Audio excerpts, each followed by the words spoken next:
समस्या से उभरना अगर चाहे इंसान, स्वयं के संग सर्व का वो दिल से करे सम्मान।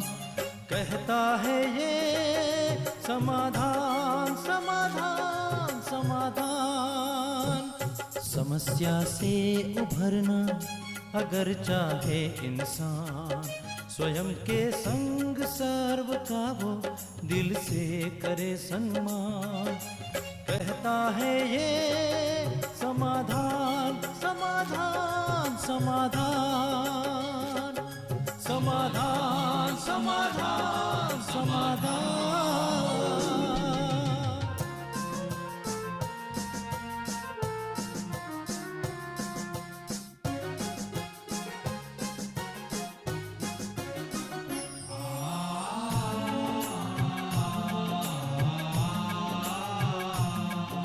तनाव मन मुटाव की अगन से स्वयं तू संभल ले, है इसी में शांत।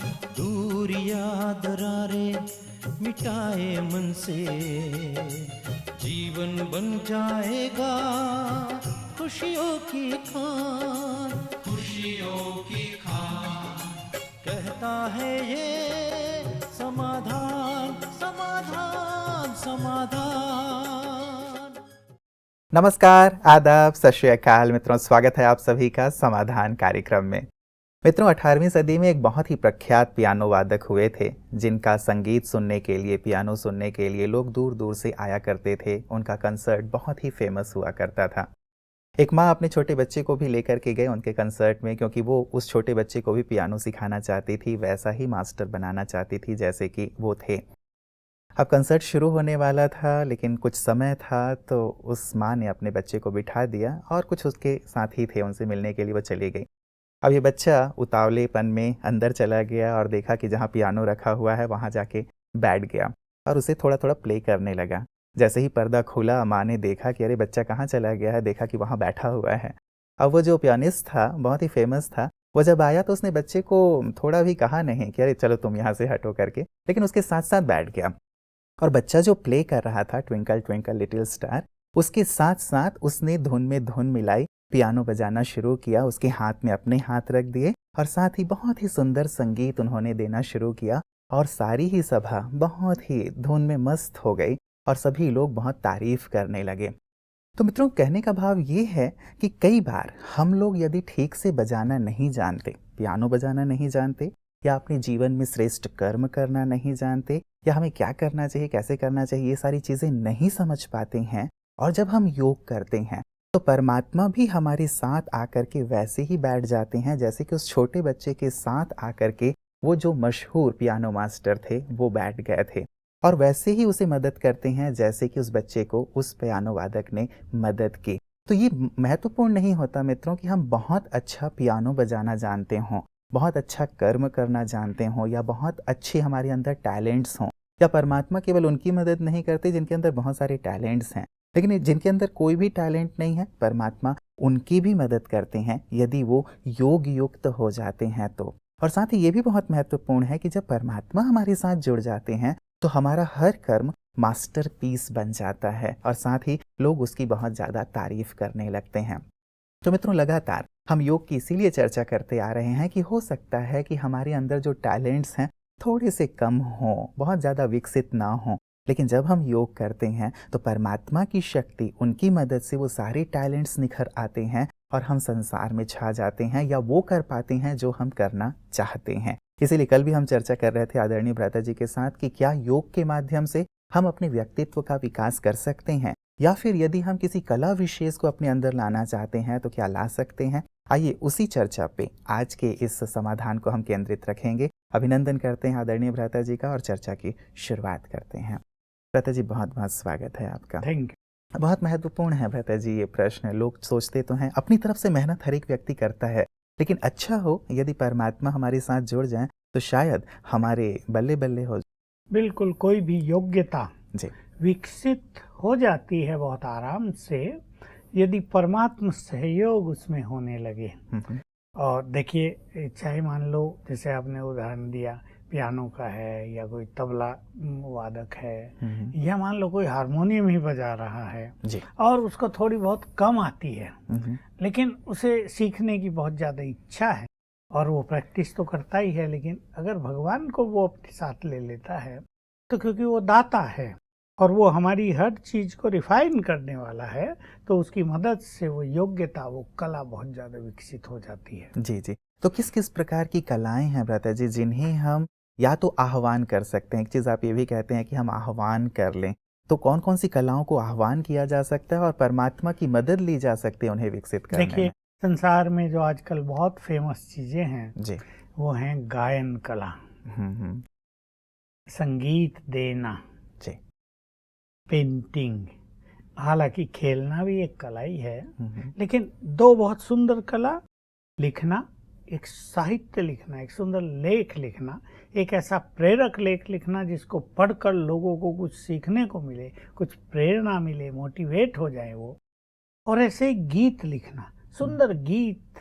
हमारे यहाँ बहुत गीत लिखे गए, ऐसे गीत हैं जिनको सुनते सुनते लोग मग्न हो जाते हैं, एकाग्र हो जाते हैं, प्रभु प्रेम में खो जाते हैं, उनकी विकृतियां नष्ट हो जाती हैं। ये कलाएं बहुत इम्पोर्टेंट हैं और हमने देखा हमारे यहाँ भी बहुत सारे लोग जो युवक आए जिनमें गीत लिखने की कला नहीं थी।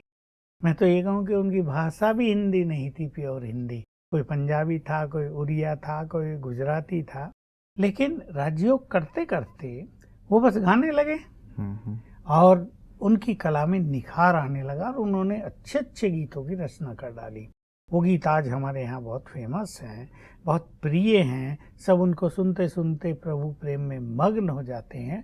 कुछ गीत ऐसे जिनसे सुंदर प्रेरणाएं मिलती हैं जीवन को सुचारू रूप से चलाने की, हम ये देखते आते हैं। यही बात हमने लिखने के फील्ड में देखी, जो मेरे साथ भी हुआ, कि हम इस कला का आह्वान कर सकते हैं और सुंदर शब्द जिनका हमें चयन करने की जरूरत नहीं पड़ती, एक शैली हमें बनाने की जरूरत नहीं पड़ती, वो स्वतः ही हो जाती है। इसमें जो सबसे सुंदर रहस्य है जानने योग्य, चाहे वो म्यूजिशियन के फील्ड में, म्यूजिक के फील्ड में हो, कोई भी इंस्ट्रूमेंट अगर किसी को बजाना है और वो उसमें बिल्कुल मास्टरी कर लेना चाहता है तो ये भी संभव है, क्योंकि ये सभी कलाएं हमारी बुद्धि में समाई हुई हैं।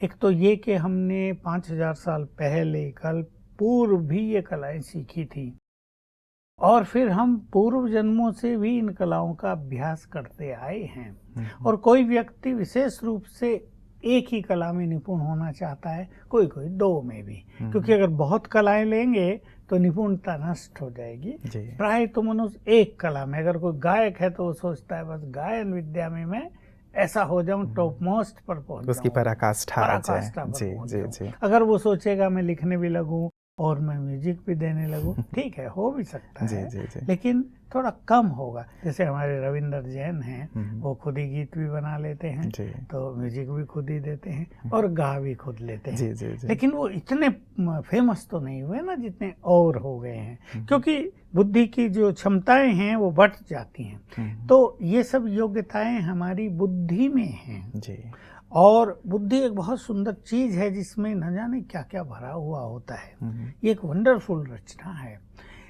इसको यदि हम रिफाइन कर लेते हैं, मुख्य चीज है रिफाइन करना, इसको स्वच्छ कर लेना, तो बहुत सारी चीजें उभर कर ऊपर आ जाती हैं। बस योग से यही होता है कि मनुष्य की बुद्धि बिल्कुल क्लीन एंड रिफाइन होने लगती है, परमात्मा प्योरिटी उसमें समाने लगती है, तो कलाओं का विकास हो जाता है। तो आप क्या सजेस्ट करेंगे भ्राता जी कि किसी एक कला का ही हम आह्वान करें, विकास करें, या फिर बहुत सारी कलाओं का आह्वान या विकास करने का यदि हम सोचते हैं? क्योंकि जब हम सर्वांगीण विकास की बात करते हैं तब तो उसमें बहुत सारी चीजें नहीं, सर्वांगीण विकास का ये अर्थ नहीं होता कि हम सारी कलाओं में मास्टरी कर लें। हमें एक एक लेनी चाहिए। कुछ समय के लिए तो हमें एक पर ही ध्यान देना चाहिए, क्योंकि हमारी ब्रेन की सारी शक्तियाँ, हमारी मन की सारी शक्तियाँ, बुद्धि की सारी शक्तियाँ एक तरफ केंद्रित हो जाएं, तो ये बहुत ही एक सुंदर बात होती है। एक में हम एक्सपर्ट हो जाएं, कुछ समय हम उसमें बिता दें, फिर हम दूसरी को लें, तो ज़्यादा हम सफल होते हैं जीवन में। इसलिए उस कला को मन में रखना चाहिए, संकल्प करना चाहिए और योग युक्त होकर, जैसे बाबा से हम बात करें, उसको ये संकल्प दे दें कि मुझे ये कला चाहिए, और फिर एकाग्रता पूर्वक योग अभ्यास करें तो बाबा के वाइब्रेशंस आएंगे और हमारी बुद्धि में जो वे कला छुपी हुई हैं, मर्ज रूप में हैं, वो इमर्ज हो जाएंगी। बिल्कुल। तो भ्राता जी, कई लोगों को तो एकदम फोकस्ड होते हैं कि हाँ, ये एक फील्ड है जिसमें मुझे आगे बढ़ना है, या इस कला में थोड़ी सी उनकी रुचि दिखाई देती है। कई लोग थोड़ी सी इसमें भी कंफ्यूज होते हैं कि ये फील्ड या ये फील्ड, ये कला या ये कला। तो ऐसे लोगों को क्या सजेस्ट करेंगे? हाँ, ये एक्चुअली अच्छी बात नहीं है। जैसे कई माताएं अपने बच्चों को लाती हैं कि पहले इसने कहा था मैं डॉक्टर बनूंगा, बहुत तैयारी कराई, पैसा खर्च कराया, एडमिशन दिलाया, 2 साल का कोर्स करके कहता है नहीं मुझे डॉक्टर नहीं बनना है, मुझे सीए बनना है। फिर कॉमर्स, अभी कॉमर्स उसने प्रैक्टिस ही नहीं की थी, फिर कॉमर्स की अच्छी स्टडी कराई, ट्यूशंस कराए, और बीच में आके वो छोड़ने लगा, मुझे तो एमबीए करना है। तो माँ बाप बिल्कुल तंग हो जाते हैं और वो बच्चा भी देखते हैं कि उसके चेहरे पर एक संतुष्टि नहीं होती है, वो कंफ्यूज्ड होते हैं। इसलिए हर व्यक्ति को, चाहे वो स्टडी का फील्ड हो, जो फील्ड चुन लिया बस उसमें ही आगे बढ़ना चाहिए, और सोच समझकर, या माँ बाप की राय से, या अपने फ्रेंड्स की राय से, या और बहुत सारे अच्छे बड़े लोग होते हैं जो आपको अच्छी राय दे सकते हैं, उनकी राय लेकर एक ही फील्ड चुनना चाहिए। और फिर ये भी देख लेना चाहिए कि मूल संस्कार किस चीज के हैं। ये मनुष्य स्वयं भी पहचान सकता है कि मेरी रुचि इसमें है। मान लो बहुत अच्छी अच्छी चीज़ें हमारे सामने हैं, लेकिन हम देखते हैं उसकी रुचि पेंटिंग में है, वो फटाफट किसी का भी चित्र बना लेते हैं। तो इससे समझ में आता है कि पूर्व जन्मों में ये कला उसके पास रही है, तो यदि इसको वो कंटिन्यू करेगा तो बहुत ज़्यादा निपुण हो जाएगा। बिल्कुल। अच्छा भ्राता जी, इसमें यदि हम आह्वान कर रहे हैं किसी चीज़ का, कैसे करेंगे वो तो मैं ज़रूर इस पे आऊँगा आपके पास, लेकिन यदि हम किसी चीज़ का आह्वान करते हैं, किसी गुण का, कला विशेष का, तो क्या इसमें हम परफेक्ट हो जाते हैं केवल आह्वान से, या फिर उसमें हमें मेहनत भी करनी पड़ती है? जैसे जो संगीतकार होते हैं या गायक हैं, कितना रियाज करते हैं या कितने घंटे मेहनत करते हैं? ये सब चीज़ें इम्पोर्टेंट हैं। वो कितना समय प्रैक्टिस करते हैं, कितनी उसके प्रति उनमें लगन है, और वो अपने को उसके प्रति डेडिकेट कर देते हैं। हर जगह डेडिकेशन का परम महत्व है। कोई भी फील्ड हो, उसमें मनुष्य अपने को जैसे स्वाहा कर दे, लग जाए पूरी तरह से, तो वो चीज़ उसके लिए कठिन नहीं होती। लेकिन केवल आह्वान से काम नहीं चलेगा। जो योग अभ्यासी हैं, उनका योग का अभ्यास सारे दिन में बहुत सुंदर होना चाहिए। अगर 8 घंटे है तो बहुत ज़्यादा सफलता होगी, अन्यथा कम से कम 4 घंटे तो होना ही चाहिए। कुछ बैठकर करें, कुछ कर्म में करें। ऐसा योग करने से जब हम संकल्प रखेंगे ना किसी योग्यता को अपने अंदर भरने का, तो हमारी सारी जो योग की शक्ति है उस तरफ टर्न हो जाएगी और उस योग्यता को इमर्ज करेंगे। जैसे मैंने कहा कि ये योग्यताएं जन्म जन्म की हमारे अंदर भरी हुई हैं। फॉर एग्जाम्पल, तानसेन बहुत अच्छे गायक हुए, अच्छा 500 साल पहले थे वो, तो पुनर्जन्म लेते लेते कहीं तो आज भी है ना, और जरूर वो कोई अच्छे गायक ही होंगे। और मान लो बचपन में उनको गाने में थोड़ी हिचक विचक होती थी, जैसा जन्म बाई जन्म कुछ ना कुछ लेयर्स मनुष्य के ऊपर आ जाती हैं, तो जो एक विशेष योग्यता है वो नीचे छुप भी जाया करती। अब उन्होंने, क्योंकि वो गायक रहे तो वो गाते तो होंगे ही, अब कहीं गलती भी होगी, लोग मजाक भी उनकी कर सकेंगे, लेकिन अगर वो उसी चीज़ पे फोकस कर देते हैं, पूरा अपने को डेडिकेट कर देते हैं और अच्छा योग अभ्यास करते हैं, तो जो भी लेयर्स आ गई हैं वो सब इस योग अभ्यास से हटने लगेंगी और बिल्कुल गायन विद्या में जो स्वरूप उनका तब था वही अब प्रकट हो जाएगा। बिल्कुल बिल्कुल। मतलब ये जो जितने भी हमारी कलाएं, टैलेंट्स हैं, चाहे ये इस फील्ड में हो, गायन, वादन, भाषण, या फिर पढ़ाई लिखाई, या किसी विशेष कार्य क्षेत्र के लिए भी हम इन चीज़ों का अभ्यास कर सकते हैं। कई बार लोगों का ये प्रश्न आता है भ्राता जी कि जो टैलेंट्स हैं उन्हें हम क्या नाम, मान, शान की प्राप्ति के लिए हमें इसका इस्तेमाल करना चाहिए, ये ठीक है? जैसे आजकल टैलेंट शो होते हैं टीवी पे भी, रियलिटी शो होते हैं, या फिर बॉलीवुड में भी कई अपना भाग्य आजमाना चाहते हैं। तो कई ऐसे प्रश्न भी आते हैं कि जो हमें भगवान ने कला दी है या जिसका हम विकास कर रहे हैं, क्या इसे हम नाम मान शान पाने के लिए यूज करें? क्या ये ठीक होगा या इसका इस्तेमाल हम जन सेवा के लिए करें? देखिए, हम कलयुग के अंत में हैं। जी। यहाँ नाम का बड़ा महत्व है। बिना नाम के यहाँ कोई किसी को पूछता नहीं। कोई कितना भी जन कल्याण के कार्य में लगा हुआ हो, उसका नाम नहीं तो कोई नहीं जानेगा। समय की इस गति को समझते हुए हमें नाम भी प्राप्त करना चाहिए, लेकिन उसके पीछे हमें भागना नहीं है। हमें अपने कार्य तो निष्काम भाव से ही करने चाहिए, लेकिन यदि हम एक्सपर्ट होंगे, यदि हम परफेक्ट होंगे, तो हमारा नाम तो होगा ही। इसलिए अपनी योग्यताओं को हमें जन कल्याण के लिए ही समर्पित करना चाहिए। जैसे हमने पहले भी इस पर चर्चा की है, कई लोग जो गाते थे पहले, अकबर ने भी कहा था ना तानसेन को, जब वो किसी के पास ले गया था उसके गुरु के तुमसे अच्छा तो तुम्हारा गुरु गाता है। तो गुरु से जब ये प्रश्न पूछा तो बताया कि तानसेन आपके लिए गाता है और मैं खुदा के लिए, भगवान के लिए गाता हूँ। तो सचमुच ये एक निष्काम भाव है ना।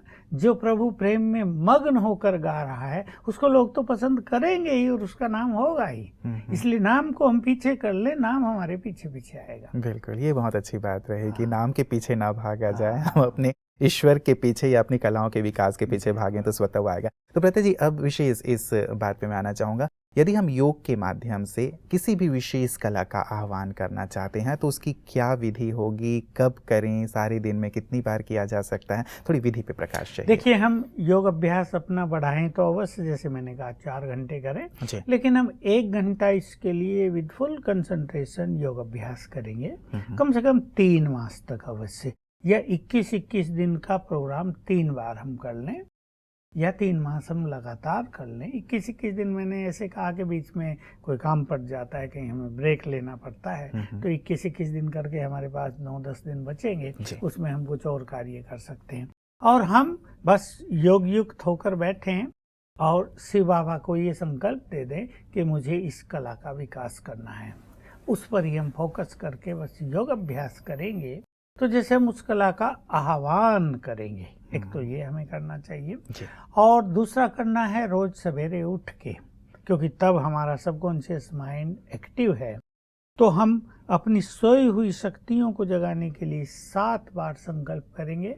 मैं मास्टर सर्वशक्तिवान हूँ, मास्टर क्रिएटर हूँ। ये एक नया संकल्प है हमारा, एक नया थॉट है, स्वमान है, मैं मास्टर क्रिएटर हूँ। और फिर हम संकल्प करें कि मैं इस कला में परफेक्ट हूँ, जो भी कला हम चाहते हैं। यानी ये कला मेरे पास संपूर्ण रूप से है, मैं इसमें परफेक्ट हूँ। तो जो अंदर वो समाई हुई है वो जागृत होने लगेगी। ये 2 काम अगर हम लगातार करेंगे ना 3 मास तक, तो वो कला जिसके बीज हमारे अंदर थे उसका आह्वान हो जाएगा। बिल्कुल बिल्कुल, मतलब 1-1 घंटे तक ये विशेष अभ्यास करें। प्रत्यय जी, कई बार ये भी आप कहते हैं कि जैसे शुरुआत भी मैंने की थी कि ईश्वर भी हमें मदद करते हैं। यदि हम जस्ट शुरुआत कर रहे हैं किसी चीज़ के लिए और दिल से हम उन्हें याद करते हैं तो वो भी हमें उस कला को विकसित करने में या उसे मास्टरपीस बनाने में हमारी मदद करते हैं। यदि भगवान की भी हम ऐसी मदद लेना चाहते हैं तो उसके लिए क्या विशेष किया जाए? ये योग अभ्यास माना ही हम अपने परम पिता से जुड़ गए, चाहे हम उसे खुदा कहें, अल्लाह कहें, हम उस अल्लाह से जुड़ गए, और जुड़ गए तो उसके वाइब्रेशंस हमको आने ही लगेंगे। वो भिन्न भिन्न रूप से हमें मदद करेंगे। तो उससे जुड़ जाना, उससे योग युक्त हो जाना, यही उसकी मदद लेने का तरीका है। जी जी जी, प्रत्यय जी, पहले भी आपसे मेरी इस विषय पर चर्चा हुई थी कि आपने भी अपने अंदर आह्वान किया था कुछ विशेष कलाओं का। तो आज जो संदर्भ ऐसा है कि योग की अच्छी चर्चा चल रही है, तो मैं प्रकाश चाहूँगा कि आपने कैसे आह्वान किया और परमात्मा की कैसे मदद ली अपनी कलाओं के विकास में? देखिए, जब हमारा योग बहुत अच्छा हो जाता है तो एक योगी के तो संकल्पों में ही बहुत शक्ति होती है जी। वो जब एक सच्चे मन से संकल्प करेगा कि मुझे ये कला चाहिए या मुझे ये काम करना है, तो उसकी सारी शक्तियाँ एकजुट होकर उस टैलेंट को विकसित कर देंगी। तो मेरे साथ पहली घटना ऐसी हुई जब हमारे यहाँ कोई भी व्यक्ति गीत लिखने वाला नहीं था, गाने वाला भी नहीं था।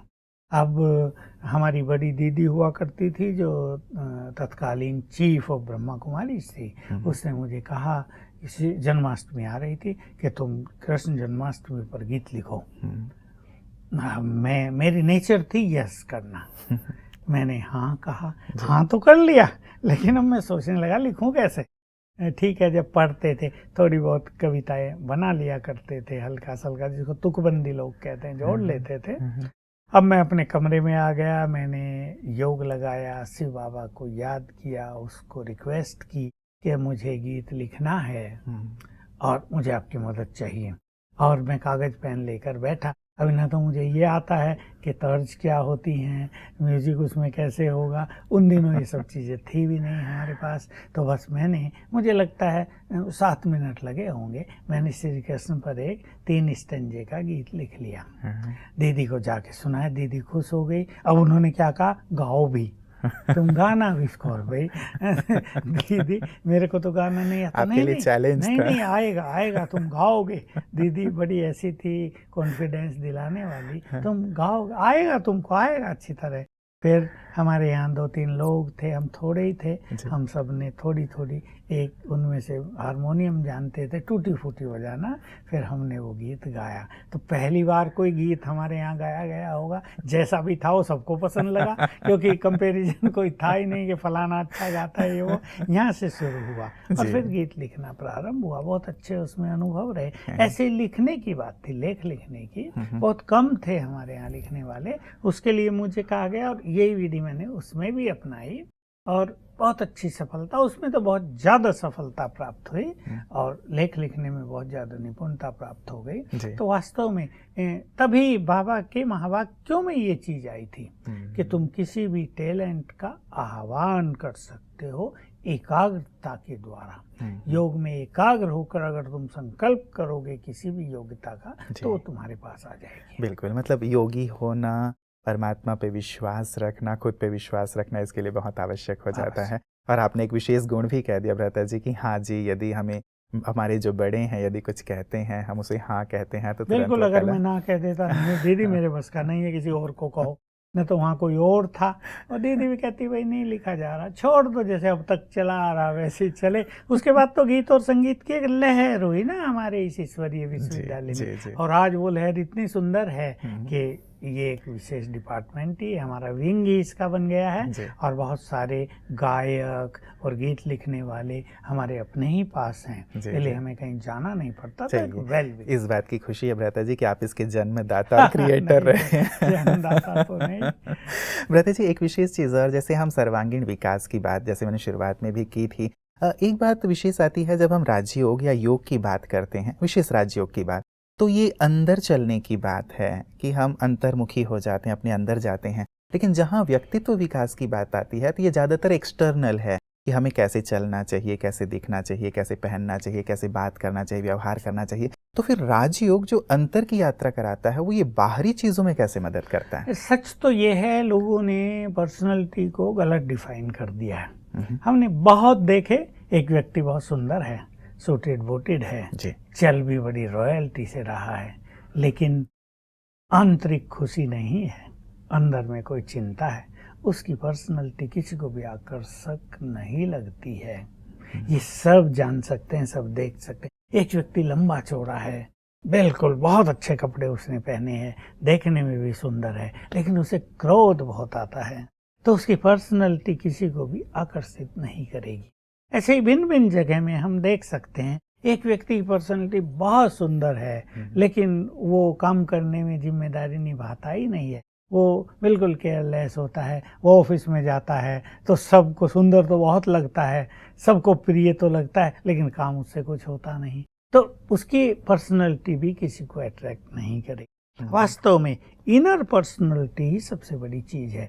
किसी मनुष्य के अंदर सेल्फ कॉन्फिडेंस हो, किसी मनुष्य के अंदर बहुत सौम्यता हो, उसके अंदर बहुत धैर्यता हो, उसकी विल पावर बहुत बढ़ी चढ़ी हो, उसका मन सदा प्रसन्न रहता हो, उसके पास विचारों की महानता हो, शक्तिशाली विचार हो, तो वो जो इनर पर्सनैलिटी है ना, ये चेहरे पर वैसा ही ग्लो ले आती है। और फिर व्यक्ति नहीं चाहे हम जैसे ही कपड़े पहने हो, विदाउट टाई, वो दूसरों को आकर्षित अवश्य करेगी। मतलब वो चेहरे की चमक, वो कॉन्फिडेंस, ये सारी चीज़ें वास्तव में मूल चीज़ें हैं।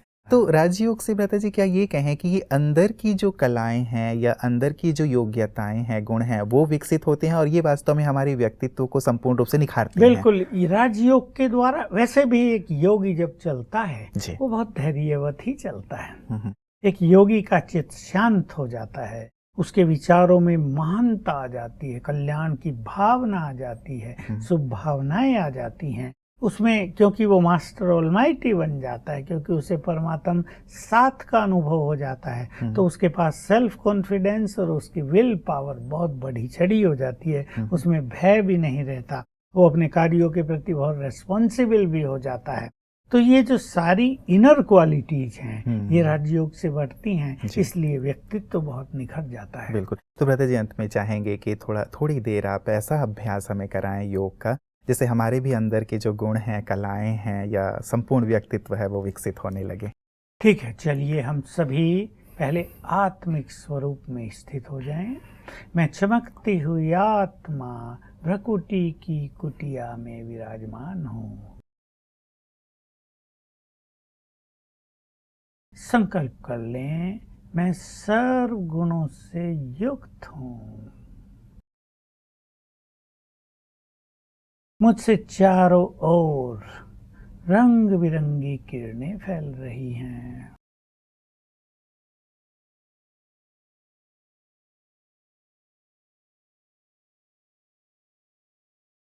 अब हम अपने को जोड़ दें अपने परम पिता से। महाज्योति, सर्वशक्तिवान, सभी कलाओं के दाता और ज्ञाता, जोड़ दें उससे स्वयं को और वो हमारे हैं। इस गुड फीलिंग में आ जाएं, वे हमारे हैं। उनके सुंदर वाइब्रेशन सबको आ रहे हैं और फील करें जैसे वो हमारी बुद्धि पर पड़ रहे हैं, हमारी बुद्धि को डिवाइन एंड रिफाइन बना रहे हैं।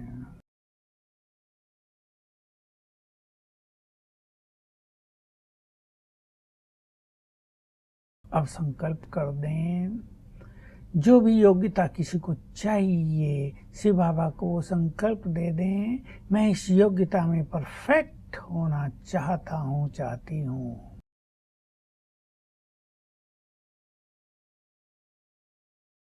बस फील करें, अपने अंदर कॉन्फिडेंस जागृत कर दें, ये योग्यता मेरे अंदर आ रही है और थोड़ी प्रैक्टिस के बाद मैं इसमें परफेक्ट हो जाऊंगा। ऊपर से सुंदर वाइब्रेशंस आ रहे हैं जो हमारी सोई हुई शक्तियों को, सोई हुई योग्यताओं को जागृत कर रहे हैं।